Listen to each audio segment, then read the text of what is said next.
Hallelujah. मुझे सुनने वाले हर एक को जल्द आने वाले यीशु मसीह के नाम में आप सभी को प्रेम भरा सलाम। मैं आशा करता हूँ आप सभी दिन प्रतिदिन यीशु मसीह की शरीयत में, यीशु मसीह के स्वभाव में लगातार बढ़ते जा रहे हैं। मेरे प्रियो, आइए हम वचन में आगे बढ़ने से पहले हम अपनी आँखों को बंद करें और यीशु मसीह से प्रार्थना करें। आइए अपनी आँखों को बंद करें।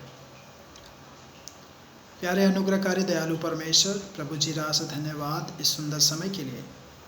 यीशु मसीह राजा, अभी जब हम कुछ पल तेरे चरणों में हम बिताते हैं, प्यारे राजा, वचन के साथ तो हमसे बातचीत कर परमेश्वर।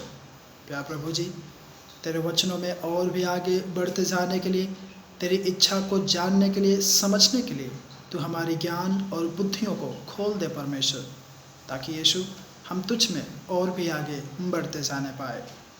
पवित्र आत्मा, मुझे सुनने वाले हर एक का तूने सारा नियंत्रण अपने हाथों में लिया। धन्यवाद प्रभु जी। यह प्रार्थना यीशु के नाम से मांगता हूँ, आमेन। मेरे प्रिय, आज का जो हमने मनन का भाग लिया है वह फिलिपियों की पत्री, उसका पहला अध्याय आयत 9 से लेकर 11 तक है। फिलिपियों की पत्री, उसका पहला अध्याय आयत 9 से लेकर 11। आइए इन आयतों को हम पढ़ेंगे।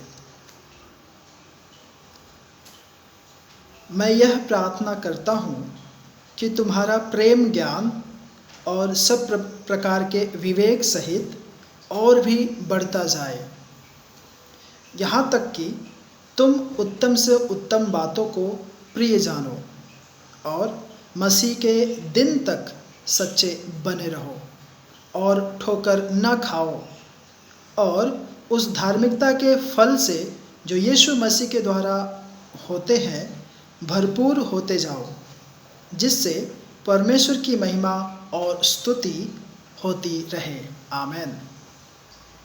मेरे प्रियो, यह अध्याय, यह पत्री प्रभु के दास पौलुस के द्वारा लिखा गया है। यह पत्री उन्होंने फिलिपियों के लोगों के लिए, कलीसिया के लिए लिखा है। यह तब लिखा गया जब पौलुस जेल में, कारागृह में थे। मेरे प्रियो, इस पत्री में हम देखते हैं पौलुस वहाँ के लोगों को और भी प्रोत्साहन बढ़ाने के लिए और उनका विशेष धन्यवाद देते हैं कि उन्होंने किस प्रकार जब पौलुस कारागृह में थे उन्होंने मदद पहुँचाई और उन्हें विभिन्न समयों में उनके संग साथ खड़े रहे। तो जो वचन हमने पढ़ा आयत 9 से लेकर 11 तक, हम देखते हैं, मैं यह प्रार्थना करता हूँ कि तुम्हारा प्रेम, ज्ञान और सब प्रकार के विवेक सहित और भी बढ़ता जाए। मेरे प्रियो, किसी को भी प्रभावित करने का सबसे अच्छा तरीका उसके लिए प्रार्थना करना है, क्योंकि हम तुरंत किसी व्यक्ति को कुछ दे नहीं सकते, या फिर शायद आपके पास होगा तो आप दे सकते हैं, परंतु प्रार्थना एकमात्र सबसे बड़ा उपहार है, या फिर किसी भी व्यक्ति को प्रभावित करने का, उसके दिल को छू जाने का, टच करने के लिए प्रार्थना सबसे अहम हथियार है और तरीका है।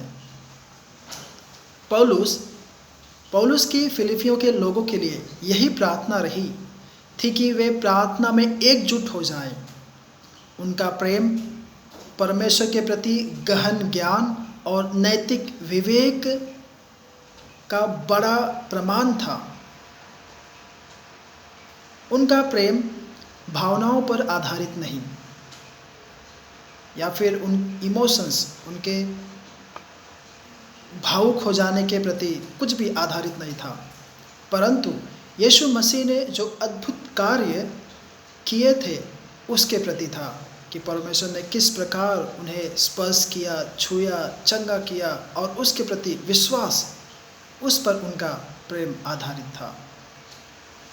जिस प्रकार से आप यीशु मसीह के प्रेम में बढ़ते हैं, ठीक वैसे ही यीशु मसीह का आपके दिल और दिमाग में भी बढ़ना जरूरी है। हम सभी यीशु मसीह को बहुत प्यार करते, प्रेम करते हैं, मगर क्या हम हमारे दिल से, हमारे दिमाग से, हमारे अंदर से हम यीशु मसीह को प्रेम करते हैं? क्या आपका प्रेम और अंतर्दृष्टि यीशु मसीह में बढ़ रही है? मेरे प्रियो, इसे जानना बहुत ज़रूरी है।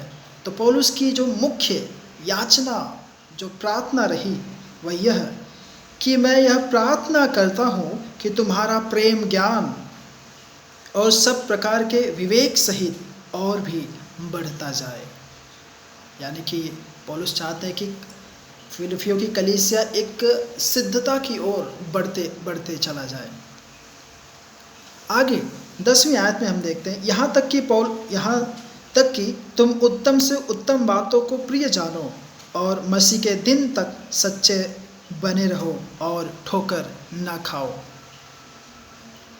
यहाँ पे हम देखते हैं पौलुस ने प्रार्थना की कि फिलिपियों के विश्वासियों में सही और गलत, वहाँ पे जितने भी विश्वासी लोग थे उनके जीवन में सही और गलत, अच्छे और बुरे, तुच्छ और ज़रूरी, इन सभी के बीच या फिर इनके अंतर को समझने की क्षमता उसमें बढ़ सके।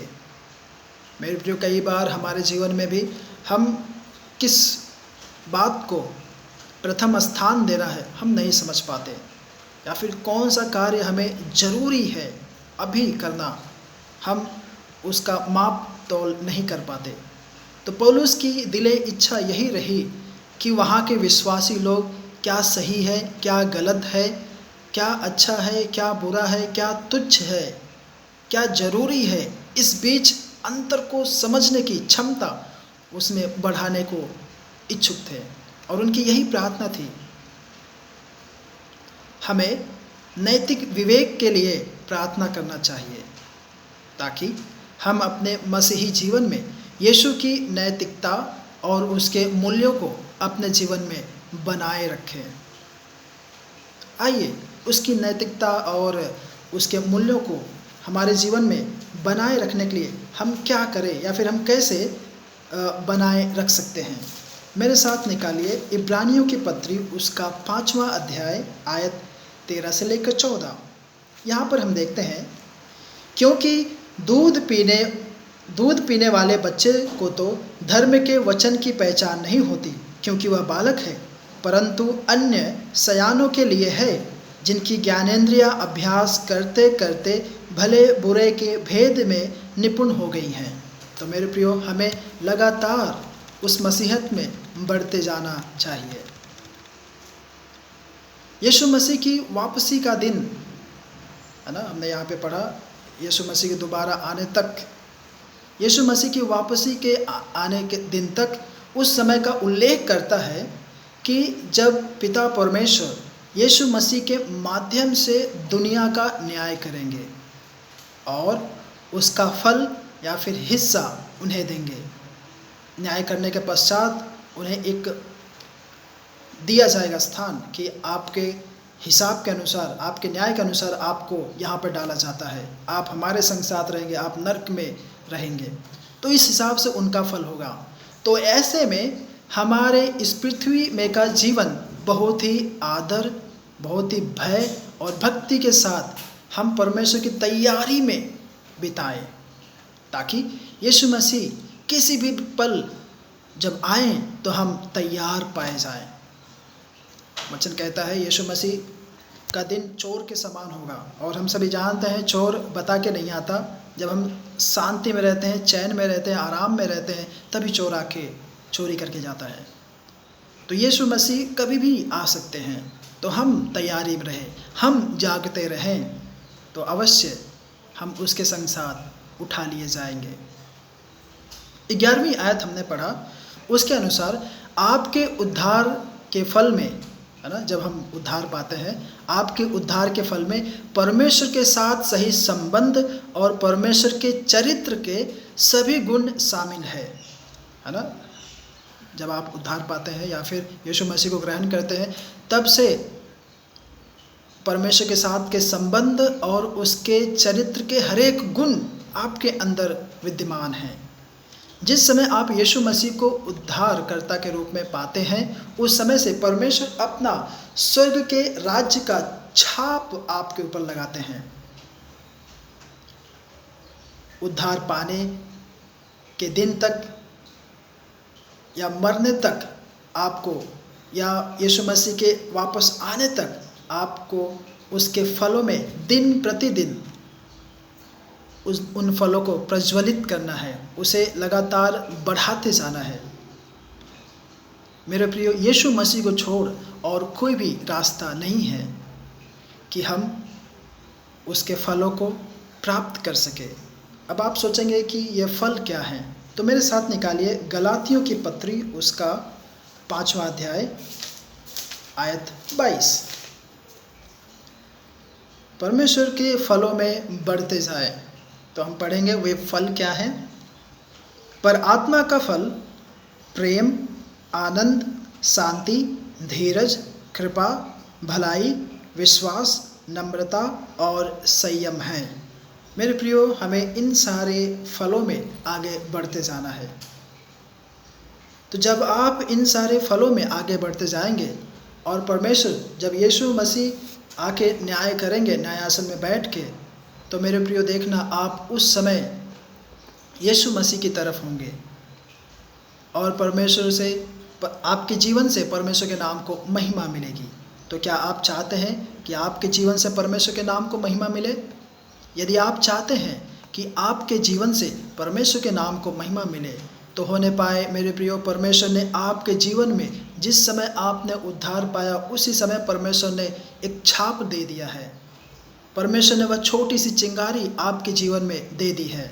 अब ये हमारा फर्ज बनता है कि हम उस चिंगारी को हवा देकर और भी प्रज्वलित कर दें और भी उसे बढ़ा दें।